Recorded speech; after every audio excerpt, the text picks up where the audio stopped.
One of the most unsettling things that can happen with your loved one who has dementia or Alzheimer's are hallucinations. When they have hallucinations, they really believe that this thing is happening. So, in order to help them, your job is to lie, right? That's your job, to lie and make them feel better.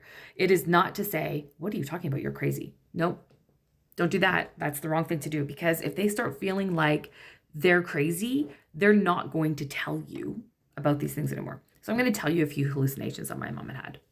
One, the worst one, the most unsettling one, was when she said to me one morning, "Don't you have dead people walking around your room at night?" I'll tell you more about that in a minute. Other hallucination was that there would be like people in the bathroom. So I would go in the bathroom and I would say, "Hey, get out of here. We need to use the bathroom." So I'd kick them out and I'd say, "Look, there's nobody in there. We're good to go now, right?" And she'd say, "Yep, they're gone." I'm like, "Great." Okay. She had a hallucination that a large animal was coming towards us when we were driving down the road. There was no large animal, nothing at all, actually. So it wasn't like she mistaken to human for anything. There's just like nothing was there. So I would say, "Oh, I didn't see it. What did it look like? I wasn't looking that way," so that she doesn't feel like I'm saying she's crazy. "What are you crazy? That didn't happen." Nope. I'm like, "Oh, I didn't look that way. I didn't see it. What did it look like?" So that she felt like it was fine. No big deal. Another time I walked by her room, it was like 6 o'clock in the morning. It was pitch black in there. And I heard her say, "Oh, Amanda, I got a message." And I said, "Oh, you got a message? What?" And she was like kind of petting her pillow, like the message came on her pillow. And it said, "Call me at home." And I said, "Oh, that's Dad. Dad wants me to call him at home." "Great. Thanks for letting me know."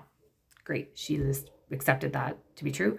She would see dogs in her house where there were no dogs. I mean, I had a dog, but she would often say like, "Oh, look how cute she is." My dog was not even in the room, right? So things like that. And then the dead people. So the dead people thing was unsettling and happened often for her. So she would see dead people in her room walking around, a lot of them. And there was like a man that would come to her bedside and want to kill her. She did not know these people. She did not recognize them. She said that they were just people.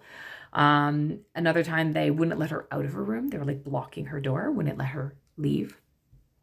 Terrifying.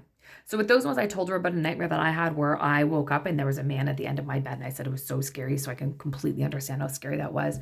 I can't imagine, but you know that I'm here and you're safe. You can always call out to me and I will always come, just reminding her that she's safe.